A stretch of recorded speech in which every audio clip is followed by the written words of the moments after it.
Sadari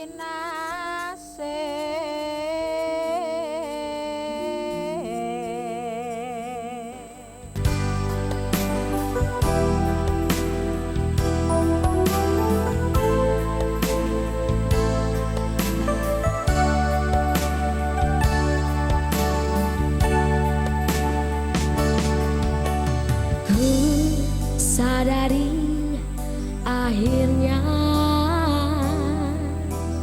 kerapuhan imanku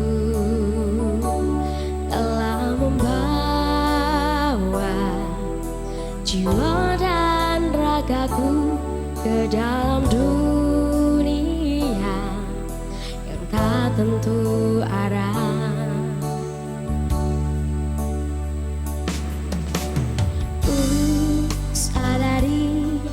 Akhirnya kau tiada duanya, tempat memohon beraneka pinta, tempat berlindung dari segala mara bahaya.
Sadari akhirnya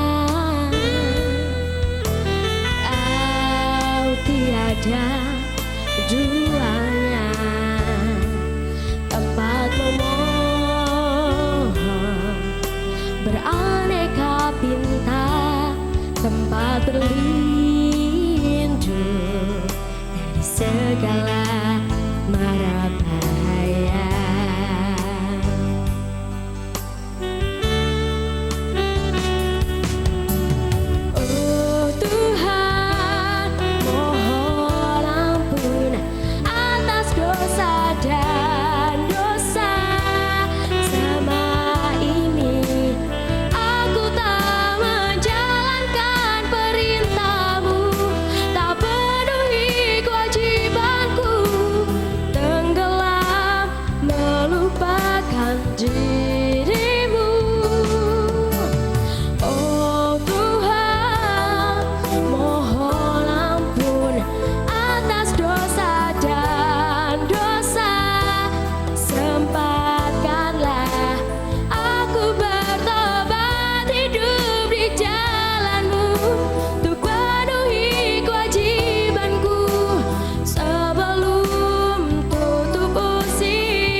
Assalamualaikum warahmatullahi wabarakatuh. Salam sejahtera untuk kita semua. Jumpa lagi dengan saya Aulia Reza Bastian dalam acara Dialog Interaktif Tematis Winasis. Dialog interaktif ini diselenggarakan oleh Dewan Pendidikan Daerah Istimewa Yogyakarta. Dan dialog ini adalah dialog tentang permasalahan-permasalahan pendidikan di tanah air, khususnya di Daerah Istimewa Yogyakarta. Dan pemirsa Jogja TV yang setia, seperti biasa pada hari ini kita sudah menghadirkan 2 orang narasumber untuk membahas tema yang akan kita angkat, yaitu mengenai pro dan kontra kurikulum 2013. Dan tentunya narasumber yang pertama tidak asing lagi, beliau adalah Ibu Profesor Suwarsi Madya. Assalamualaikum Ibu. Waalaikumsalam, Mas. Apa kabar? Sehat? Alhamdulillah sehat sekali. Anda juga?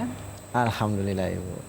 Beliau adalah Wakil Rektor Universitas Negeri Yogyakarta, Wakil Rektor bidang kerjasama Bu ya.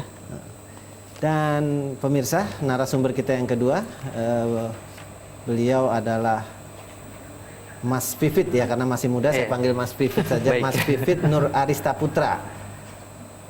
Selamat sore Mas Selamat Pivit. sore. Apa kabar? Pak Reza, baik. Baik ya. Masih terus aktivitas risetnya? Masih di Pusaka Pendidikan. Pusaka ya.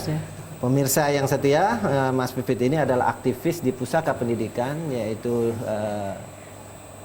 sebuah NGO ya, semacam lembaga yang berkaitan dengan penelitian dan advokasi di bidang pendidikan. Dan saya langsung ke Mas Pivit dulu ini. Mas Pivit, kita tahu bahwa kurikulum 2013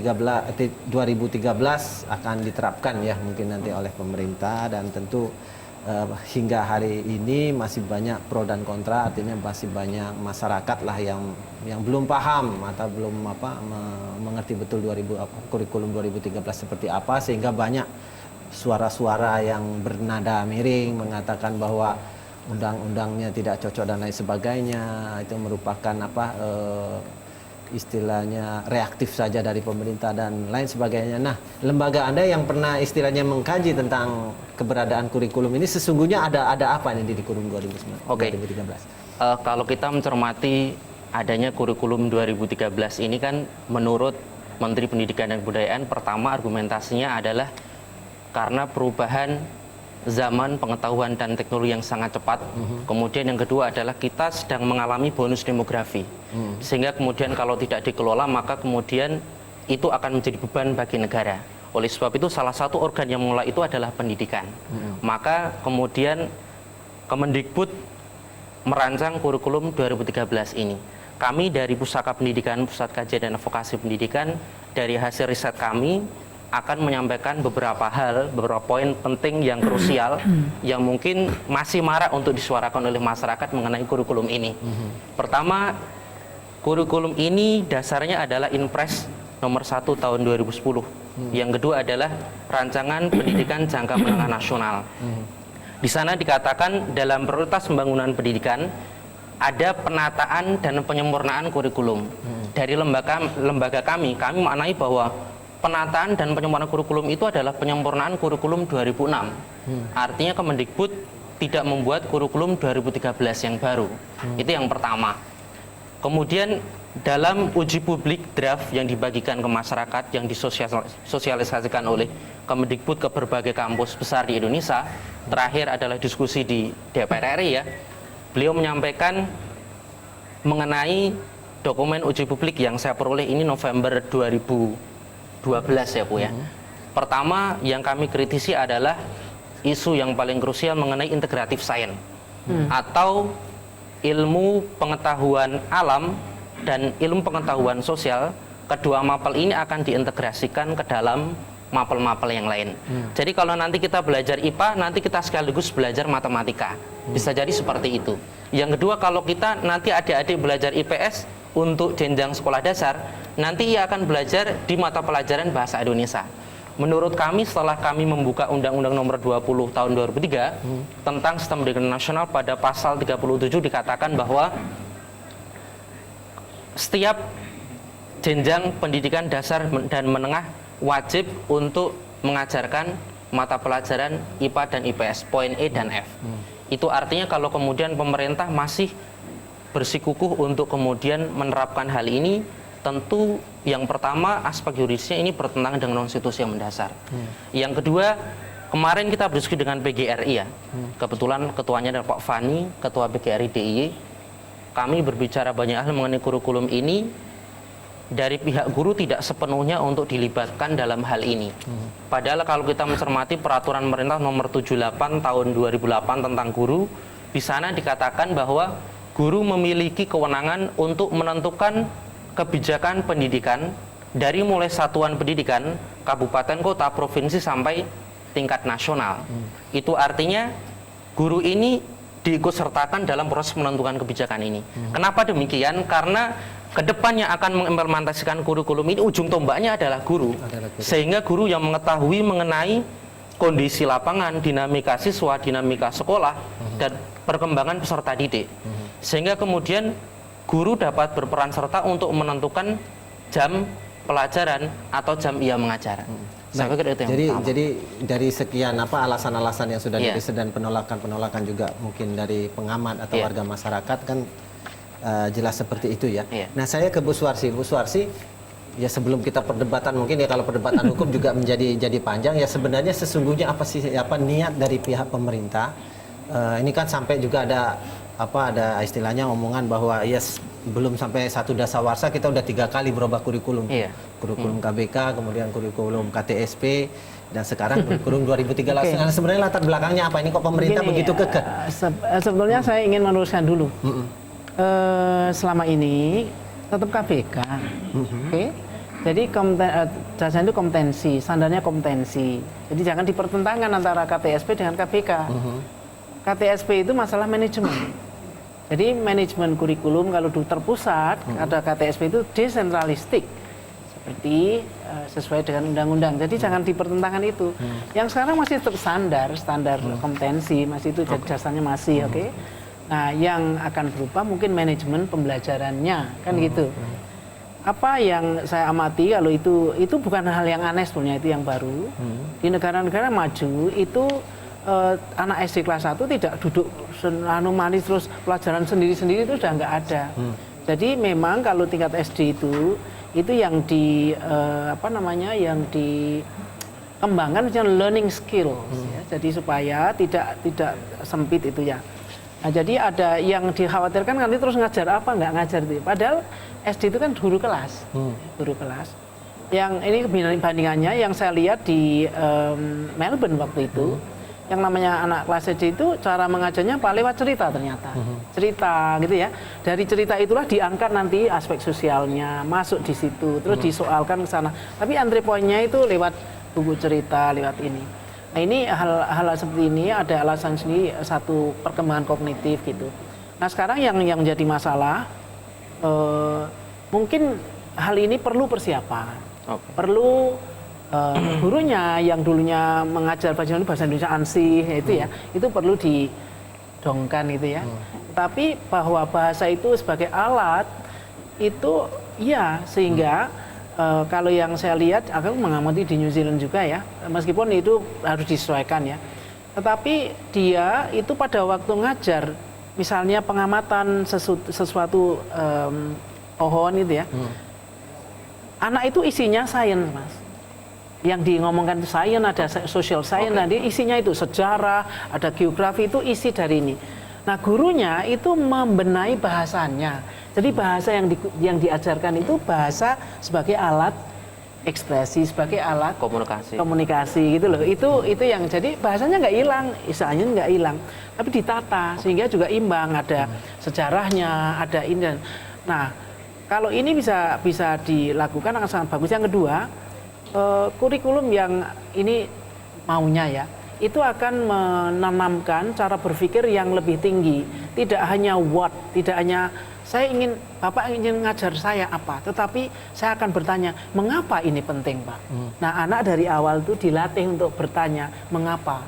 Kalau misalnya diajari soal, ini harus disirami, ya harus disirami anak-anak, ini siraman. Loh, kenapa? Nah, biar dijawab sendiri atau jadi pertanyaan mengapa dan nanti dua argumentasi itu maunya itu diinikan mengapa. Karena saya bertanya mengapa. Ke depan itu 31 Desember 2015 sudah ada ASEAN Community. Dan labor area, free labor area. Kita harus bersaing dengan yang sana. Nah, ini keterampilan berpikir yang lebih tinggi, tidak hanya ngapalkan, itu diperlukan. Kalau kita jujur, kebanyakan proses pembelajaran di sekolah itu masih menghafalkan. Oke. Nah Kognitif itu ya. maunya itu supaya kita semuanya ingin itu. Nah sekarang yang perlu dipikirkan, kalau memang akan berubah undang-undangnya mestinya disesuaikan. Artinya kalau mau direvisi atau bagaimana harus klop terus ya. Tapi kalau mengubah dalam arti yang memperbaiki tadi Mas. Kalau KPK masih kan, tetap standar kompetensi itu masih. Kalau itu akan ini mestinya seiring dengan itu direview undang-undangnya. Kalau harus undang-undang dulu ini kan di BDPR-nya aja lama, sana udah berubah jauh. Saya bisa melihat urgensi untuk memperbaiki proses yang di lapangan itu saya kira iya. Dan saya sebagai pengembang kurikulum yang 94 misalnya, itu kalau kami dulu sudah bahasa Inggris misalnya itu yang ini kan bukan lagi grammar-grammar dan sebagainya, sudah mulai integrasi. Dan kami beri tema-tema gitu Mas, temanya bisa teknologi, bisa sains, bisa ini, sehingga bahasa itu diisi bukan struktur gitu ya, tapi diisi dengan apa yang ini dan berkembang itu menjadi content based learning, content based approach to Artinya memang dari latar belakang juga cita-cita untuk ke Cita-citanya. kurikulum 2013 ini kan Ya. juga baik Bu ya untuk mengantisipasi tadi. Tetapi harus diiringi tadi sama. supaya orang masyarakat tidak gelisah, guru tidak merasa misalnya lu nggak Tertinggal dan berarti lain sebagainya. tertinggal dan sebagainya. Baik, Itu menarik yang sekali, nanti mungkin kita akan lanjutin lagi Ibu setelah kita memberikan kesempatan pariwara yang mau tayang berikut ini.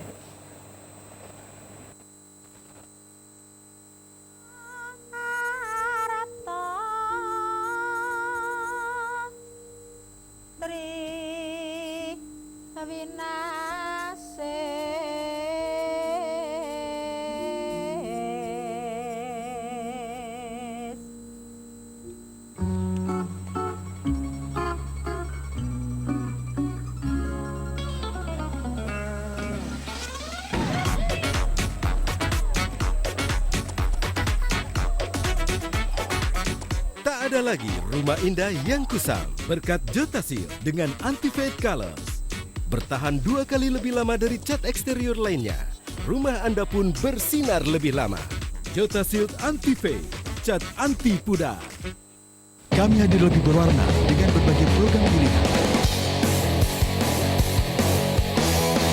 Untuk kamu muda Jogja, yang ringan-ringan saja. Info dunia hiburan Jogja dan klip musik terbaru. Asik, unik, keren dan istimewa.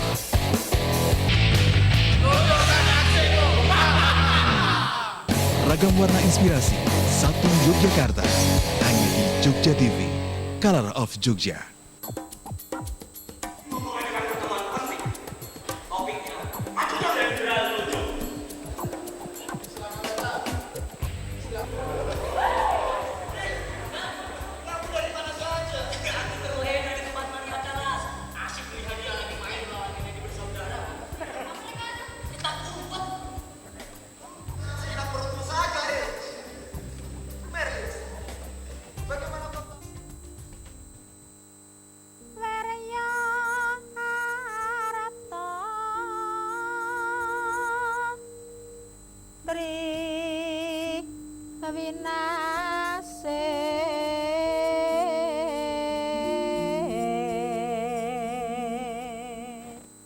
Pemirsa Jogja TV yang setia, masih bersama kami dalam acara Dialog Interaktif Tematis Finasis, dan dialog kita pada sore hari ini mengangkat tema masalah pro dan kontra pemberlakuan kurikulum 2013. Dan pada sesi ini kami membuka online di 0274451777 bagi pemirsa yang berada di luar DIY dan dari DIY di 451666.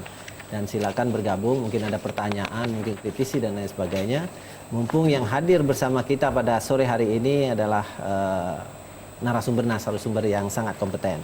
Saya kembali ke Bu Profesor lagi, Bu Sarsi. Artinya tadi Bu mengatakan bahwa ya sebenarnya tidak ada sesuatu yang terlalu signifikan ya perubahan kurikulumnya, ya tetap KBK juga. Nah, lalu kan yang keresahan masyarakat yang timbul ya kalau memang begitu kenapa harus dengan istilah mengganti? Biasa kan masyarakat ini cukup peka, Bu. memang mengganti gitu ya. Kalau seandainya namanya diganti kan wah mereka kaget, wah ini mesti Perubahan, Bu. perubahan ya, mesti Perubahan. bukunya baru, mesti apanya baru. Iya, Ini iya, kan Bu. kalau Iya. dilihat dari anggaran ya mereka Iya, cemas, memang. wah jangan-jangan ini hanya untuk belanja saja.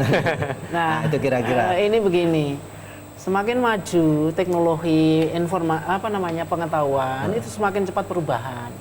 Bahkan saya yang baca tulisan tahun lalu itu, sekarang ini setiap 11 jam itu ilmu itu lipat 2 kali. Lalu dulu 30 berapa tujuan, sekarang 11 jam. Nah kalau tidak mungkin nggak ada perubahan konten gitu ya. Kemudian yang tadi saya katakan, proses pembelajaran di sekolah itu memang sekarang ini harus diusahakan supaya anak, silahkan caranya ya, supaya anak itu mau bertanya mengapa. Proaktif. Iya, mau proaktif dan alasannya Mas, tidak hanya apa loh ya. Oke. Apa, mengapa, kemudian guru juga tidak risih, tidak marah kalau anak-anaknya berbeda pendapat. Itulah kreativitas berpikir gitu loh. Nah, kalau mau jujur, saya ingin bertanya sekarang, apakah sudah seperti itukah pelajaran yang berlangsung di sekolah? Memang sudah ada Mas, tapi belum banyak. Dan saya yakin anak-anak kita itu sangat potensial gitu. Nah, alangkah mubazirnya kalau anak yang potensial dengan gizi yang sekarang bagus itu tidak dirangsang untuk bertanya mengapa. Terus anak-anak itu kalau pas latihan mengapa itu tidak salah benarnya dulu loh Mas. Jadi biarlah dia mencari jawabannya nanti terus. Nah, kalau sudah ini lama-lama kan gurunya itu probing question namanya. Jadi menggiring kemudian anak-anak itu bisa begitu. Nah, ini yang Apakah yang di kurikulum sebelumnya KTSP dan KBK itu tidak ini mengikuti masa kurikulumnya itu standarnya saya kira nggak menyarankan secara tidak tegas ya integrasi barang itu enggak. Tapi IPS itu sudah ada integrasi tapi belum banyak yang ini supaya tidak sendiri-sendiri gitu ya. Karena kehidupan ini kalau kita tengok itu memang tidak bisa sendiri-sendiri. Tetapi lagi jangan sampai confused terus diblek terus apa-apa nih itu. Ada ini. Itu yang perlu pemerintah juga, saya sudah mengharapkan pemerintah juga menyediakan pelatihan yang cukup, dialog yang cukup dengan para guru supaya kegelisahan mereka seperti tadi yang kok kurikulum diganti tidak KBK KTSP. KTSP itu kan manajemennya tetap KBK. Kemudian standar kompetensi masih ada. Bahasa Inggris itu yang saya lihat masih ini tapi lebih tegas ini loh.